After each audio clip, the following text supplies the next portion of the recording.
After an unexpected 2-week hiatus, welcome back to the Info Second Show, episode 75. Jeff Mann joins us today. He's a senior consultant and PCI QSA for online business systems, a frequent SecurityCon speaker, as well as the host of the very popular Security and Compliance Weekly podcast, and was one of the founding members of the NSA's Red Team. There's a great interview with him on episode 83 of Dark Knight Diaries about his time there. My three main takeaways from a conversation were: 1, what red teaming was like back in the 80s, 2, why PCI gets a bad reputation, and 3, his tips for giving great conference talks. You'll enjoy those two things, plus a bunch of other air nuggets along the way. Direct support for this podcast comes from BreachSense, the data breach monitoring platform. More details can be found at breachsense.io. And now, here's my conversation with Jeff. Jeff Mann, welcome to the show. Hey, thanks for having me. It's great to have you here. So, who are you and what do you do? I am Jeff Mann, Mr. Jeff Mann on Twitter. I am a sort of lifelong information security evangelist, advocate, advisor, consultant. I do a lot of different things these days. I've been doing I call it information security. I know people call it cyber these days, but I'm an old timer. Get off my lawn. I've been doing it almost 40 years. I happen to used to work for an organization whose business was information security, which would be the National Security Agency. I was there for about 10 years, from 1986 to 1996. So I'm just coming up on my 25th anniversary of being liberated from Big Brother and everything that everybody likes to think about NSA. Out of curiosity, how does one join the NSA in 1986? Interesting question, and I actually just gave a talk about this a couple times in the last couple weeks. My first live talk in the last almost 2 years, really. I got my start in 1986 at NSA. Probably some of your listeners weren't even alive then, but the U.S. was in the middle of the Cold War. Our great enemy, who was sometimes referred to as the Great Satan, was the Soviet Union and communism. And the current administration, which was under the guidance of President Reagan, was committed to ending the Cold War. So they were spending lots of money. Therefore, NSA was hiring. They were primarily focused on hiring what they called critical skills, which is computer science, engineering, mathematics. So they would go out to college campuses throughout the land, and if you were majoring in that degree, they'd offer you a job, sort of sight unseen. Graduate, we'll let you in. I, however, was not any of those three things. I happened to graduate from a small Christian liberal arts college in central Pennsylvania with a business degree. But I heard that NSA was hiring and filled out a standard government application, sent it in. And after a little bit of time, they got in touch with me and they invited me to come to Fort Meade in Maryland and basically sit through a couple of days of aptitudes and skills tests. And this is actually sort of the heart of the talk. Just, it's a spoiler. I can give you links later if you want to add it to whatever page you put up. But I scored well on these aptitude tests. And because I scored well and I passed all the other, background check and everything, they hired me. And they hired me initially as a cryptographer. And I was working on the defensive side of NSA, which we called literally the Information Security Group. And my job initially was to sort of do a sanity check, sort of an ethical hack, if you will, of U.S. cryptography systems that we had produced, primarily paper systems, primarily things like one-time pads. And in doing that for a couple of years in that office, which was sort of at the cusp of computers becoming, more popular and available. My first PC at NSA was an IBM PC, standalone on the desk, the DOS operating system, no Windows, no mouse. That's where you put the diskette in to load up the DOS, and then you put another one in. Is that correct then? Yeah, I mean the early versions. Yeah, you had to load the operating system from something called a floppy disk, and we did actually. I remember when I got my first IBM PC. that had a hard drive. It had a 10 megabyte hard drive. And I was like, oh my gosh, how's anybody ever going to fill that? That's so much storage space. You can't even boot an operating system on, 1,000 times that these days. At any rate, how I got to NSA, ultimately, I always, tell people how I got into the industry was I got to work at NSA, but the essence of the talk I gave is, but how did I get to NSA? And a lot of how I got to NSA and what they identified as, the aptitude or skills that made me ultimately good at being a cryptographer also made me, over time become aware that I'm a hacker. And I did computer hacking and ethical hacking, pen testing, and actually was part of the first team that did that at NSA in the early 90s. So I was sort of a pioneer along with a small group of other people. What were those skills that they identified that made you a good cryptographer and a hacker? Well, I'll give you some highlights, and it's sort of twofold. I mean, the types of tests that NSA gave me, my favorite one was that I like to tell about, and it was most memorable to me was they gave me a test that had a two-dimensional sort of stick drawing of some sort of geometric shape. And they would ask you simply, what does this look like from behind? What does this look like from above? What does this look like from the side? And things like that. It was 20, 30, 40, 50. I don't know how many objects were on the test, but that was the whole test. And that apparently was testing your ability to think abstractly, to sort of see outside the box, see things sideways, which conveniently are things that you often come in handy when you're trying to break into something. Other ones that were, I think, more specific to NSA were things like they gave you, series of paragraphs or several pages of what was essentially a made-up language. It was a language that didn't exist, and they wanted you to see if you could identify any of the parts of speech. Could you figure out, not knowing anything about the language, what were the nouns and the verbs and the adjectives, and were there any proper nouns? Could you detect anything from patterns, maybe perhaps punctuation or capitalization, any kind of clues?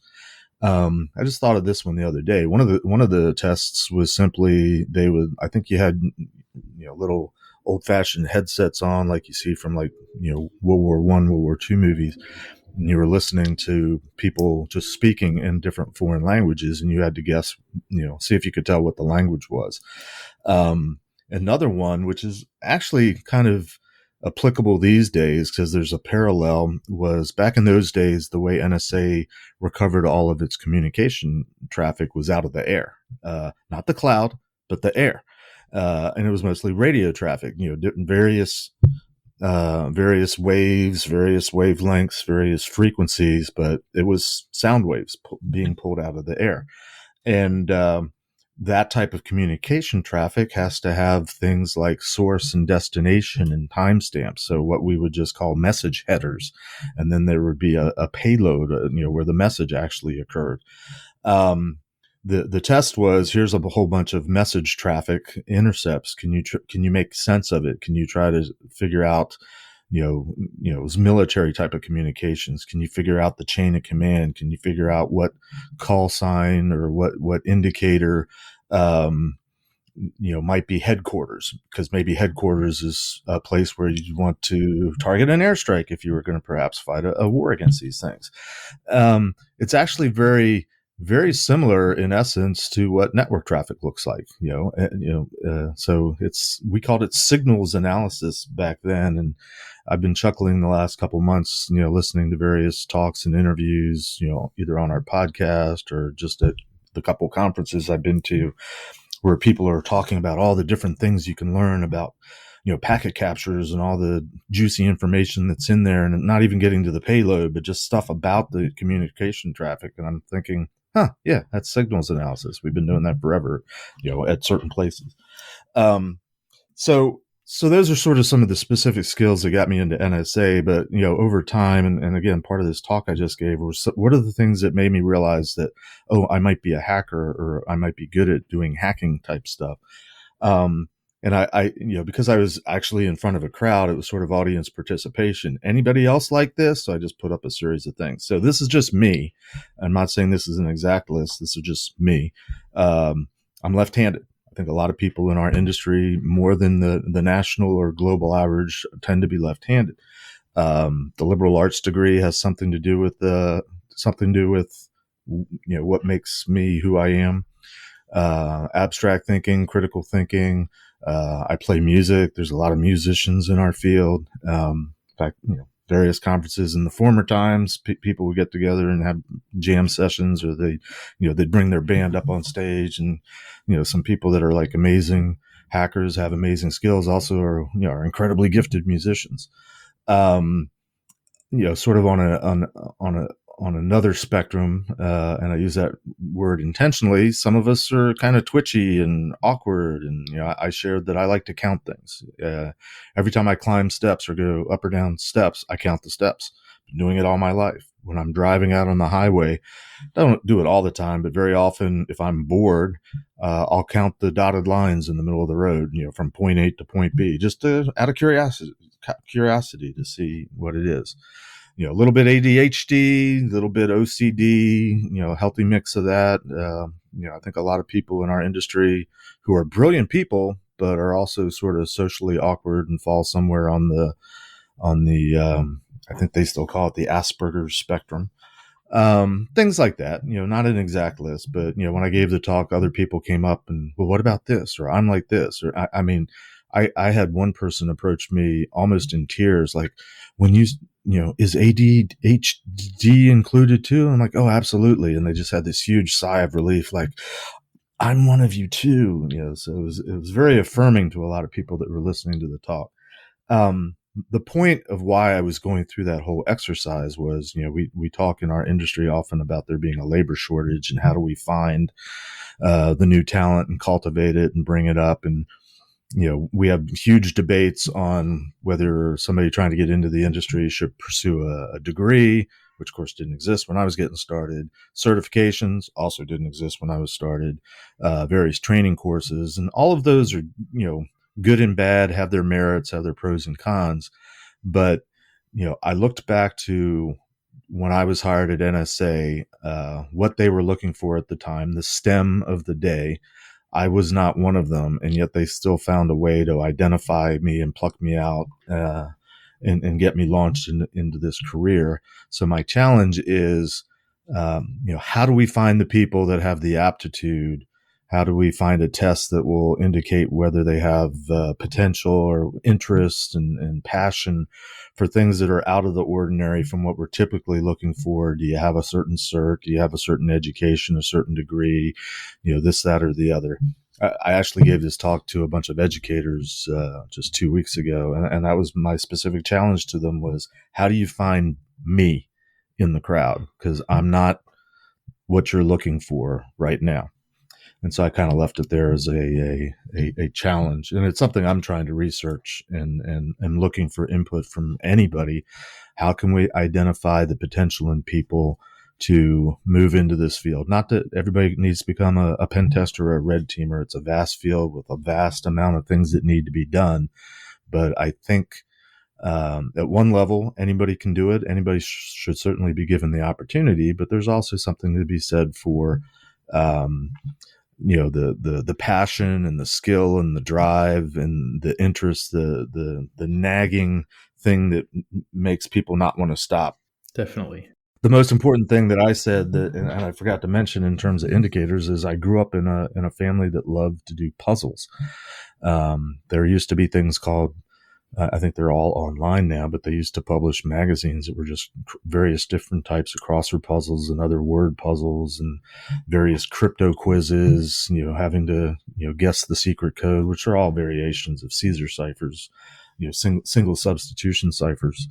But one of my favorite activities in these magazines that my family we used to get them before we'd go to like the beach for a week, and we'd take turns passing it around doing the puzzles. I love to do the logic problems. And in a weird sort of twist of fate, when I first started at NSA and got into my first office, I had a mentor assigned to me. and he was a crypto analyst. He'd been at NSA for probably 20 years at that point. And he was on a diversity tour because he usually did what he did on the operations side, actually, breaking codes of, other people were interested in.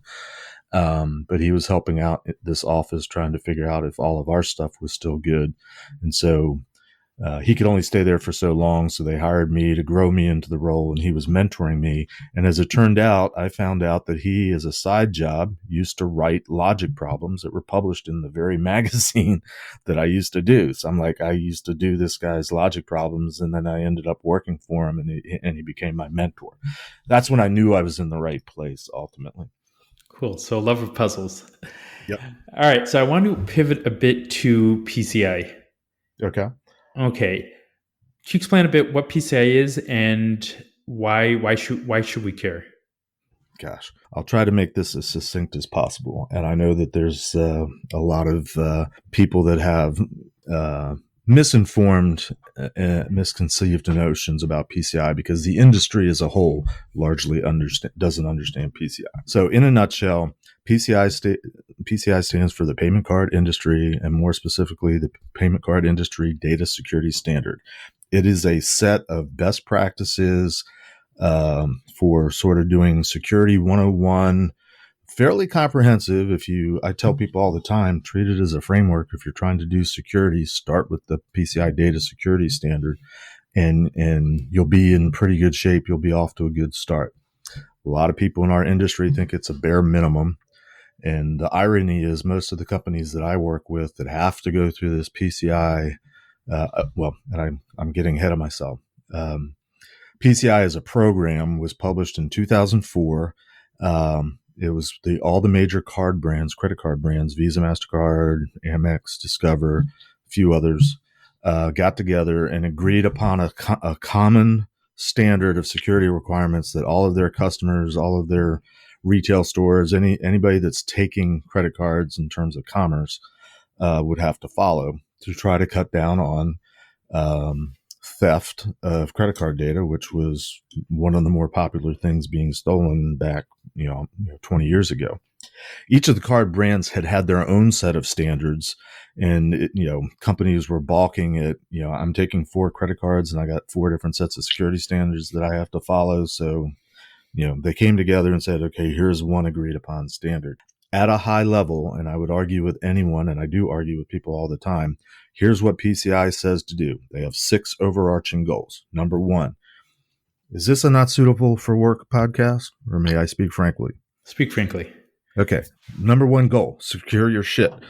Whether it's the network, whether it's servers, systems, workstations, devices, whatever, secure your shit. That's the first goal. Number 2 goal, secure the data that you're trying to protect, whether it's being stored or processed or transmitted, secure the data. Number 3, keep all of that secure. Do patching and vulnerability management. And if you're writing software, make sure it's secure code and kept up to date, and make sure you keep track of changes in inventory and assets and so on and so forth. So secure your shit, secure your data, keep it all secure. The 4th goal is control access. Figure out who your users are. Limit the access to your users. Make sure they're using good passwords and have to replace them all the time. But limit their access. Limit what they have the privilege of seeing. Don't let everybody have the root account or the domain admin account or local admin account. Limit their access. Both physically and electronically. Control the access of physical users. That's the 4th goal. The 5th goal is do all the security things. You've got all that stuff set up. How do you maintain it? You have to monitor it. You have to do scanning. You have to do pen testing. You have to do intrusion detection monitoring. You have to do file integrity monitoring. Monitor, log, alert, check it all on an ongoing, regular, daily basis and respond to it.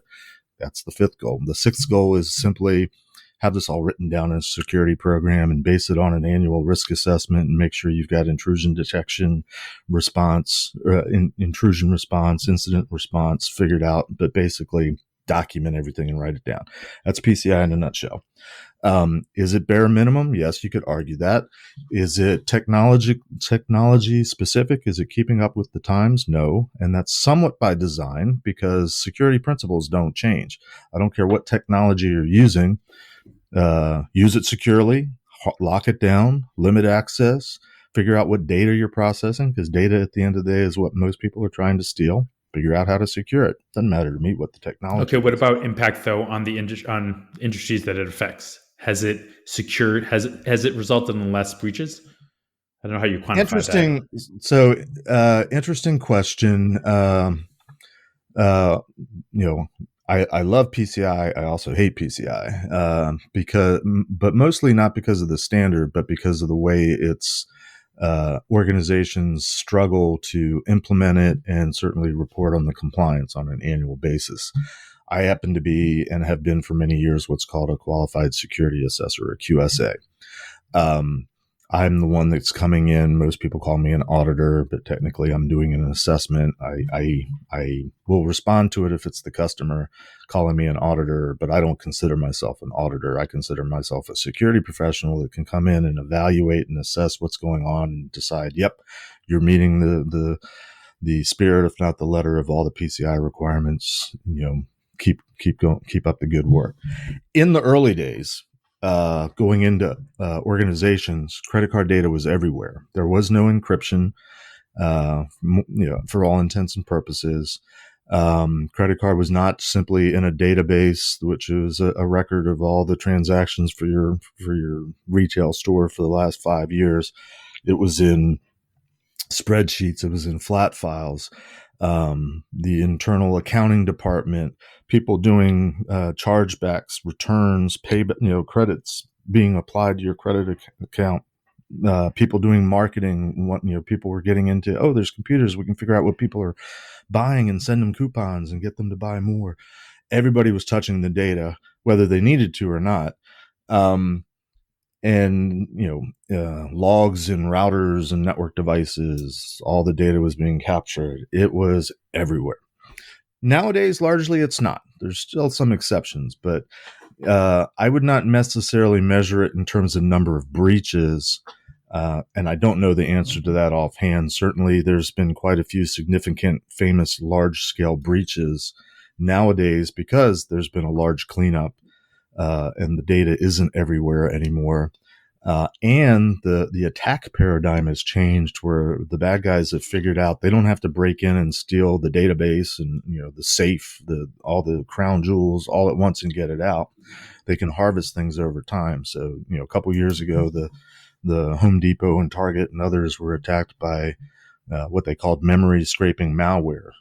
But they were basically harvesting transactions one at a time at multiple locations, at multiple cash registers, and over time they were still accumulating the tens of millions of cards that they used to steal all at once. The unfortunate thing is there's so many businesses out there that are involved in credit card processing, little mom and pop shops, small retailers, that don't get the scrutiny and the attention from me as a QSA. Because PCI and the card brands say, well, there's different levels of merchants and it's all based on transaction. And most of the focus is on the big guys because the belief is the bad guy is going to, be economical and make the big score, the big hit, and risks being caught and all that stuff by going after the big guy. And they're not going to care as much about the little guys. Of course, with the paradigm shift, the little guys are much more these days the target because they only have to do what's called a self-assessment, which is where PCI gets its reputation for being a checkbox exercise. And more nowadays, I'm working as a QSA with smaller merchants that are doing the checkbox. And most of my career anyway, I've been just explaining, well, this is what this rule means. It's logical and sensible. You should be doing this everywhere. Let's figure out if you're doing it, how you could do it better, and how you can prove it so I can go away. Well, let me ask you, if we dig down to those, let's say the mom and pop shops or say Yep. small, medium businesses, a lot of them, as they move to the cloud, are, I guess, they have, I would say, shared responsibility, right? So they're responsible for part of the data, the cloud provider is responsible for the other part of the data. How does PCI deal with that? Thank you for asking that. I actually listened to a couple of your episodes, and I saw you had interviewed some, I don't know how long ago it was, AJ Yon, who I actually interviewed on my podcast a while back. And, because he does cloud security, this very topic came up with him. And He was mostly right in what he was saying, but he wasn't completely right. The idea of shared responsibility has been around for a while, and I would posit to you that PCI started it with the release of version 2 of the PCI data security standard, which was way back in 2010, where there was a requirement that said, keep track of all your third parties and make sure that you have some sort of program that identifies who's doing what. And I will qualify what I just said with, it was either version 2 2010 or it was version 3 2013. We won't hold you to it. It's been around for a while. The point is, it's been around a while. In the early days of migration to the cloud, and we'll use AWS as an example, but I'm not picking on them because they were all doing it like this. It was, come to the cloud, save a lot of money. All your compliance worries will go away. We're PCI compliant. We're listed on the service provider listing. We can ease your burden of compliance. We can simplify your compliance. We can make PCI go away. Now, to be fair, if you read the small print of the contracts, basically all they were saying is, look, we're providing rack space, lights, and power. We call it the cloud, but all we're doing is providing rack space. So at best, all they were doing from a PCI standpoint was covering the one physical security requirement, the physical security of data centers. They would sign up to that. Everything else, you're on your own still. And of course, very quickly companies figured out, we're not getting all the security benefits and all the transference of the responsibility for all of this PCI gobbledygook that we don't really understand and don't want to do and don't know how to do. And the clouds, AWS or whoever, isn't automatically doing it for us. Now, to AWS's credit, they've come a long way, and everybody else, all the others, Google Cloud and Azure, they all have come a long way. The way AJ presented it, he made it sound like it was AWS's idea to come up with a shared responsibility matrix. And of course, they publish it now and they go line by line every single PCI requirement. And they say, nope, it's still on you, our customer, who's likely a merchant, or nope, we got this one's covered, or it's a little of both. Logically, we can take it so far, but you, our merchant customer, still has to do something. Now, what's important to understand, and this is not where I'm not disagreeing with what AJ said. I'm just trying to expand on it a little bit, because he was coming at the question from the perspective of the AWSs, the cloud hosting providers. My caution, if you're an organization that has to do PCI or just has any sense of wanting to take responsibility for the security of their environment and their whole operation, and you're migrating to the cloud and you're looking at something like the AWS Shared Responsibilities Matrix, it's a great guide, but it's written from the perspective of how AWS sees the world. It doesn't necessarily account for the perspective that comes from you as a merchant having to fill out the PCI data security requirement and to have your own responsibilities matrix that says, look, we're responsible for everything except for these. We've passed that on to this third party, and these other ones, we've passed it on to this other third party, and AWS has got this whole other chunk. I have seen it, instances with several clients just in the last year or two, where everybody looks at the PCI standard and all the different requirements, and in particular, some of the security testing requirements like vulnerability scanning or penetration testing. And each individual entity says, well, that's not really our purview. We've got somebody else to do that for us. But then you go to the other entity and they're like, well, that's not really what we do. That should be, it all falls back to the merchant. The merchant comes first. They're the ones that are supposed to be doing everything. So I've had situations where I have a merchant customer. They have an e-commerce site. It's hosted in an AWS environment, let's say, and it's actually being written and maintained by a third party that's just doing the website development. And they've engaged yet another company that does the checkout page, where the payment page, where you actually, type in the credit card information if you're making a purchase. Everybody's doing their little role. To best as I can figure out, nobody's doing any kind of security testing of the e-commerce application because of their interpretation of the rules and because of the sense of shared responsibility. in my opinion, and I think this is the correct interpretation, all the requirements within the PCI data security standard are valid at all times for any kind of operation. If you're doing an e-commerce, type of transaction, if you're brick and mortar, physical, if you're doing it, nowadays it's very often applications on your phone and stuff like that. The rules still apply. Who's meeting the rules may be different. I mean, I've had another customer recently that said, "Oh, we don't have to do the physical security requirement 9 requirement because we're in the cloud." And I'm like, so they wanted to fill out not applicable on their checklist. And I said, well, no, that's not accurate. You still have to have the physical security of the data center wherever it is. It just happens to be being done by a third party. You mark it in place and just have a footnote. This is covered by third party. It's not applicable. That's subtle. And maybe that's a little bit of semantics, but to me, it's important for organizations to understand the security rules don't go away in this huge drive that is very popular nowadays, especially for the small merchants to go to the cloud, to use various encryption devices and think, okay, we've reduced our scope. We've made PCI go away because we don't have card data anymore. It's all encrypted. We can't read it, or it's all being done by somebody else. So we're off the hook. Yes, to some degree, but just be cautious, because if something blows up, technically the card brands go after whoever your acquiring or merchant bank is, and they love to share that, attention that's given to them by the card brands onto the merchant that is the offender, even though it might be some third party or several layers away third party down the line where the breach actually occurred and the data was actually compromised. So, long-winded answer to your original question, has there been an improvement? I would say yes, absolutely, because even though a lot of companies approach doing things like reducing the footprint of card data by doing things like using encryption, but also just having to identify what's called the cardholder data environment.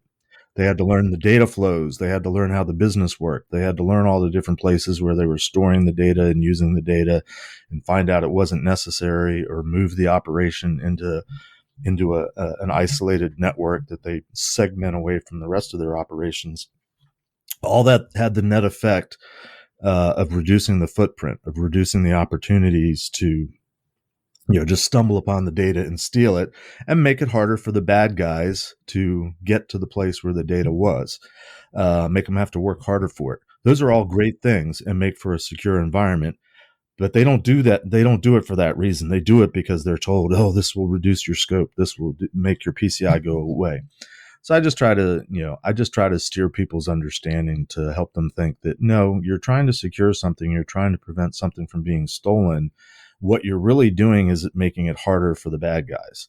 And if you want to run around and say, we've reduced our scope, or if we've made PCI go away, yeah, that's fine. Do that. But just keep in mind that, just because you've passed something on to a third party, doesn't mean the liability goes away if and when something blows up. And most of us in the industry, we like to talk about, not if, but when. And that's generally true. My only other asterisk to that whole conversation, I'm curious in the last year or so, because ransomware has become so popular and has become so profitable. I wonder how many criminal organizations have turned their attentions to just simply doing the ransomware attacks, because it's more lucrative than going after 100 little gas stations in a community, or convenience stores or restaurants, and trying to find a way to steal the data from breaking into their point of sale systems, or building skimmer devices that get attached to the fuel pumps at the gas station, or things like that. Yeah, that's the next question I wanted to ask you was, how does PCI, one of the primary initial attack vectors for ransomware tends to be credential stuffing attacks.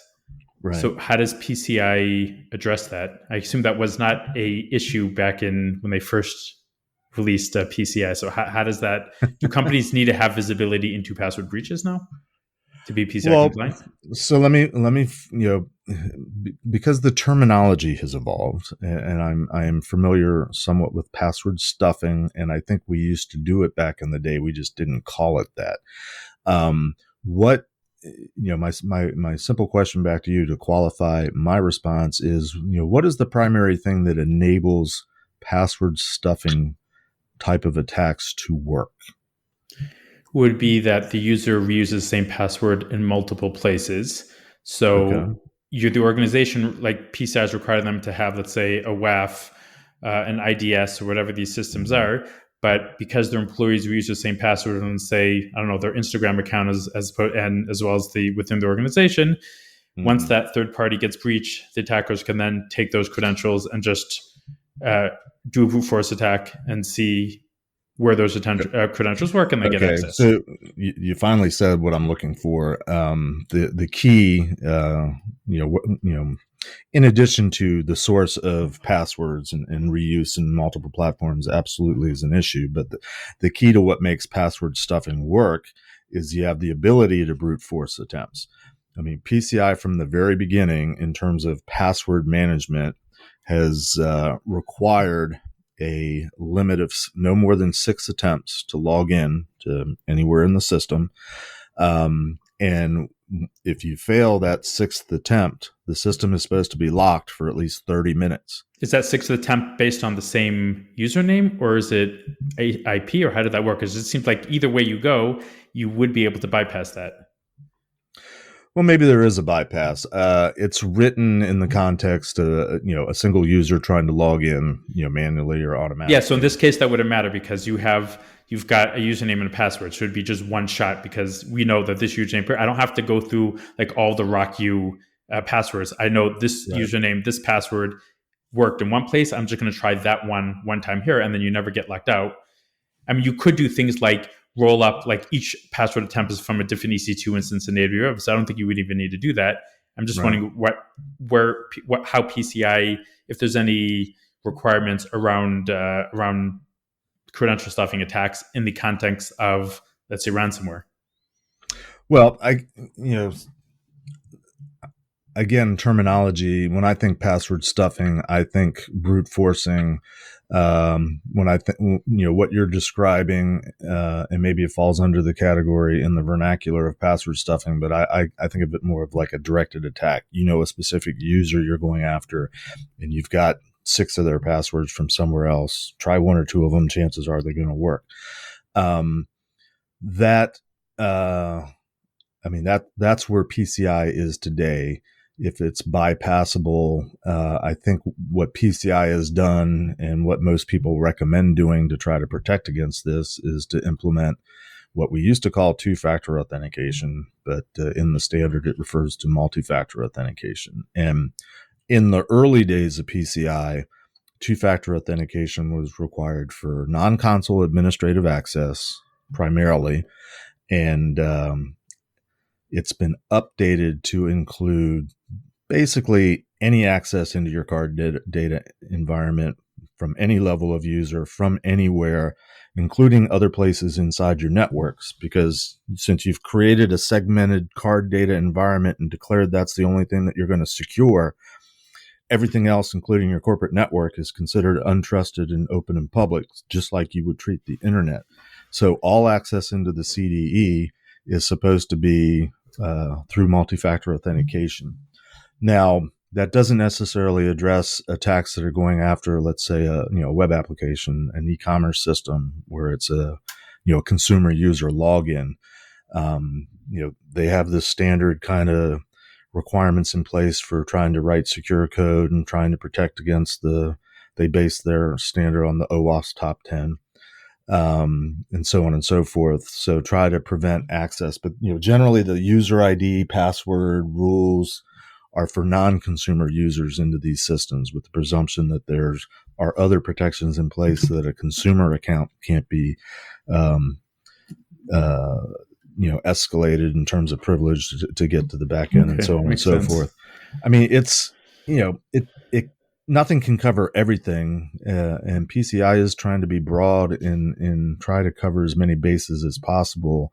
Yeah, no, that makes complete sense. I was just curious because I see like ransomware, there's probably 2 or 3 primary ways that the attacks initially happen, and passwords Right. is one of them. So like the other two, I think are definitely covered by PCI. So I was just curious how PCI treats credential stuffing attacks. I wanted to pivot a bit to talk Mhm. about Hack for Kids. So from my Sure. understanding, this is something that I would love to have for my kids. Can you talk about what it is and your involvement with the organization? Sure. Hack for Kids is a nonprofit organization whose mission is to provide what we like to call STEM, STEM plus H for hacking, training and education to young people. It's done mostly in the form of basically putting on kid conferences in association with bigger traditional hacker conferences. Of course, this is all blown up in the last year and a half, because of COVID. But in the former times, there was the guys that started Hack for Kids are in the Chicago area, so they put on a Hack for Kids conference in Chicago. It's not like a hackathon where they're inviting people into code. They're inviting kids in to explore and discover electronics, computers, networks. They let there's lots of different activities similar to at a hacker security conference. There's capture the flags exercises. There are crypto puzzles to solve. They let the young people, sort of play with technology. People donate old equipment and they just let them tear it apart and just see what it works. They have soldering irons, all with proper supervision, and they let them try to build things and build little sometimes it's a badge, sometimes it's just a little toy or something like that. But they give them little kits and they said, here are all the pieces, put it together and make it work, and it should be a flashing screen that says something, type of thing. It's been around for, gosh, I don't know, 4 or 5 years. And what do you do there? Well, originally I was because I'm a cryptographer, at least originally in concept. I was invited in to give a talk, and would I be interested in giving a talk, sort of about cryptography, sort of a history of cryptography talk. So I did that a couple times, and I was asked in the last year if I'd be interested in joining the board. And because I've supported Hack for Kids, I've spoken several times. I said, yeah, I'd be interested in doing that, but I'm very interested. And this came to light, at least in the United States, during the time of COVID and the shutdown, and the whole country trying to figure out how to provide virtual education to its students. It became very much a glaring problem that there was a huge inequity in terms of just access to broadband and having computers and tablets and devices that you can use to log in and do a virtual classroom. So we kind of talked about that, and we landed on, I want to focus on, in terms of my role with Hack for Kids, of trying to figure out how to provide what Hack for Kids offers, but just make sure that we're offering it to kids from all areas, backgrounds, colors, persuasions, any way you want to make the mix up. Try to make the opportunity to learn about this kind of stuff available to everybody, at least so that they can be exposed to it to see whether it's something that they like or not.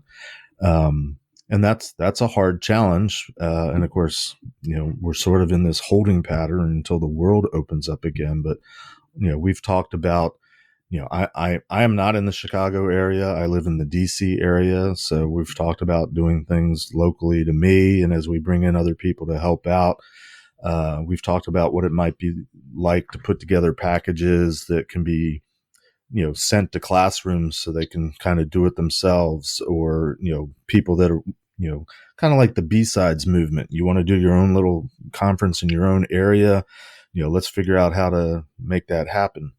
And it's complicated, especially for a kids conference, because, you have to go through background investigations. You have to be very careful about, doing things with kids, unfortunately. So there's a lot of supervision. There's a lot of vetting of people that are the volunteers. We don't let just anybody do it. Every Every child that participates in the organization has to have an escort. So basically, they have a parent that goes with them and stays with them, and it isn't allowed to participate, but they still do sometimes because we're all kids at heart, and we get to break something. Let's do it. So we go to great lengths to try to protect the safety of kids, since we're putting them together in a room, no photography is allowed, and all that kind of stuff. So the details and the particulars of how you make that work and package it and sort of make it reproducible in multiple areas, we're still trying to figure that out. We're still just, it's mostly a labor of love for one person in particular, and several other people, his friends and colleagues, that are committed to it. But you can imagine there's a lot of blood, sweat, and tears that goes into it, and we're doing what we can right now, sort of in these shutdown times. Yeah, imagine when you've got conferences, you can do just virtual conferences. Having a conference like Hack for Kids, where you need physical access to devices, is going to be much more challenging. Yeah, physical access, the hands-on, just it's almost a one-for-one. It's very small group oriented in terms of classroom dynamics, if you will. I've got several daughters that are school teachers, so we talk all the time in our house about what works and what doesn't from an educational perspective in general. But I'm tapping them as much as possible to try to give me good ideas for, okay, how do we make all that kind of stuff work over here with what we're trying to do here? So very much a work in progress. I'm just very much committed to whatever it is we do, making sure it's something that we can make available to kids that don't look like me and think like me and live where I live and have access to all the different things that I have or my kids have access to, or at this point these days, grandkids have access to. All right, great. Okay, so the last topic I wanted to cover before we go is you have a podcast, you speak at a lot of conferences. Do you have any tips for content creators in the security space?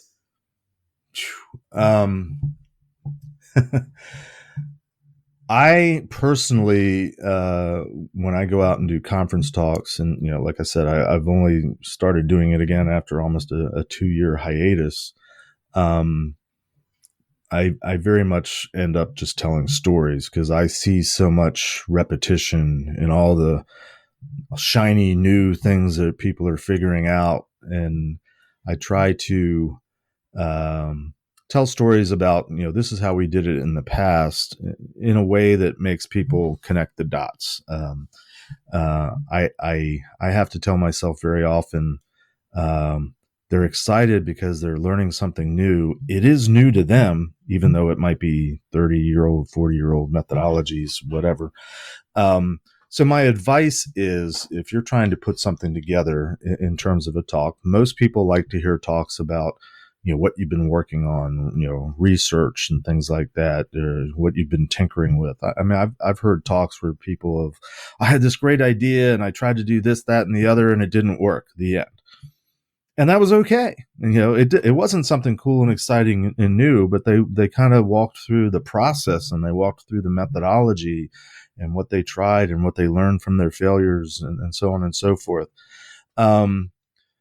We unfortunately in our industry tend to like people giving the stories of the great pizzazz, the dropping an O-Day live on stage, and we popped this and we popped that, and we're going to do it for you right now type of thing. That's sexy. I would love if people could get over that, but I don't think that's going to happen. The more content oriented, contextual, throw a lot of process and methodology into your talk, walk through this is something that Ed Scotus, I heard him, we both spoke at an event 2 weeks ago, although he was virtual, and he said something that I'm giving him credit for it, but I thought it was, that's what I do. He was talking about how, he's involved with SANS and he's been an instructor for years, one of the authors of whatever the pen testing Bible is, which I don't agree everything that he says. That's why we get along, because we disagree. But he said something that they do, there's a lot of focus on the how. There's not as much focus on the why. And I'm like, I focus on the why. I want people to understand why. there's a who, what, when, where, how, and why. I'm focusing on the why and maybe a little bit of the where and the when. But, anything that's interesting to you is probably going to be interesting to somebody else. Write about it. Don't be afraid that you think, uh, this is not new enough. This is not sexy enough. Nobody out there is as smart as you think they are. Everybody's got something to learn. Everybody can benefit even from hearing something that has been done before, that even they've done before, because you never know when you're going to get a little glimmer of an idea because somebody says something a different way, or they try something in a little bit of a different technique that you hadn't thought of before, that makes a light bulb go off in your head, and you run back and try something different. So, I mean, go for it with anything you got. Even if it's an historical, you want to do a research project, anything of I don't talk about anything new, and people like to hear me talk because I talk about, how pen testing worked 30 years ago. Is it still relevant? I think so. And people tell me it is, because I'm focusing on the whys and the techniques and the methodologies, not so much the tools that you use and how what you need to install and what's your basic toolkit these days, which is all sorts of automated products. When I was hacking back in the day, we didn't have all those tools. We were doing everything kind of by hand and on the fly. And frankly, the technology was different, and mostly what we were doing back then was taking advantage of things that have long been solved, like default passwords or blank passwords or repeated passwords or easily guessable passwords, or being able to brute force passwords, taking advantage of trust relationships, taking advantage of features of the operating system and the applications that people just didn't know about, but you knew a little trick and you could exploit it in a little bit of way. But I was actually thinking these are things that have all been solved. But things like port scanning in 1986. Correct me if I'm wrong, that was not a solved problem. That's kind of pretty basic into mapping out an attack surface. Yep, absolutely. And I left, I was doing pen testing at NSA from about 91 or 92 through 96 when I left. And Nmap was not published until 1997. So we weren't using Nmap. Now, historical context, and I did a talk a couple years ago where I sort of talked about the beginnings of pen testing at NSA. And I was doing a bunch of research, what tools were we using back then? So I was like looking things up and looking through some of my old toolkits.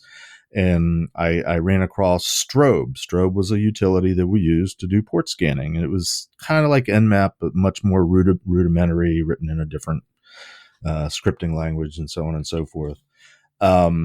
But as I was doing screenshots to show people what it looked like, and I found, every time you launch Strobe, which again was not from Windows, it was command line, so it would scroll up with like a little welcome screen.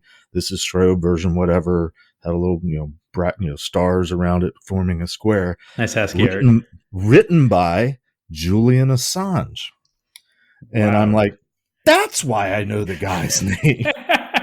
He's been in the news kind of, the last couple of years, and I always knew I knew the name, and I never could think of why why did I know the name Julian Assange? And I saw that, and light bulbs went on for me.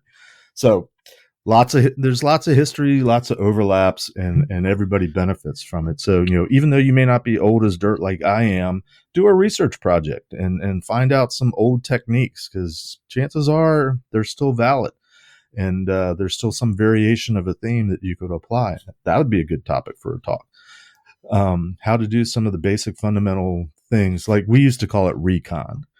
How do you find out about your target? Nowadays, it's called OSINT. Okay, so the name has changed. You're still, and we didn't have Google back then either.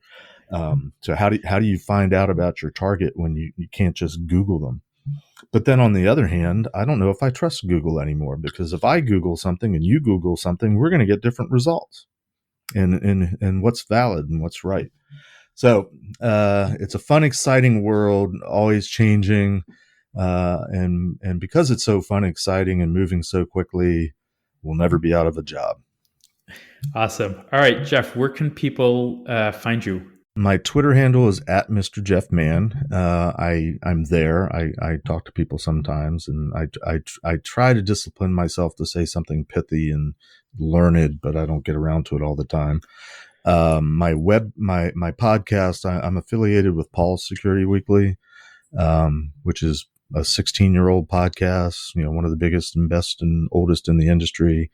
And he gave me my own show 2 years ago called Security and Compliance Weekly. So I get to talk about PCI to my heart's content. And everybody drinks when I say PCI. So we're all alcoholics at this point. You can find either of those by going to securityweekly.com. We're podcasts, we record it. So we're on YouTube, we're on Twitch, we're on all the different podcast catchers, all the technologies that I don't use because I'm old. But we're out there. Easiest thing to do is search Jeff Mann. My last name is spelled with one N. And if you spell it right and type in security, especially like on YouTube, you can find a lot of recordings of a lot of talks that I've given.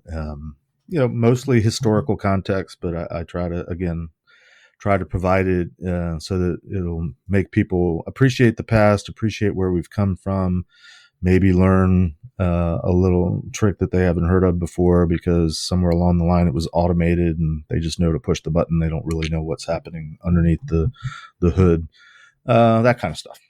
Awesome. All right, Jeff, thanks so much for coming on the show. I appreciate you having me. Thank you. All right, that's it for this week. Thanks again for listening, leaving reviews. If you have any comments or questions, I'd love to hear from you. I'm at Jamoose on Twitter, or drop me an email at podcast@breachants.io. And if you're part of a security team that needs visibility into your employees, customers, or third-party suppliers' breach credentials before criminals exploit them, head on over to breachants.io to apply for a free 7-day trial. Thanks for listening, and I'll be back in your earbuds next Thursday morning.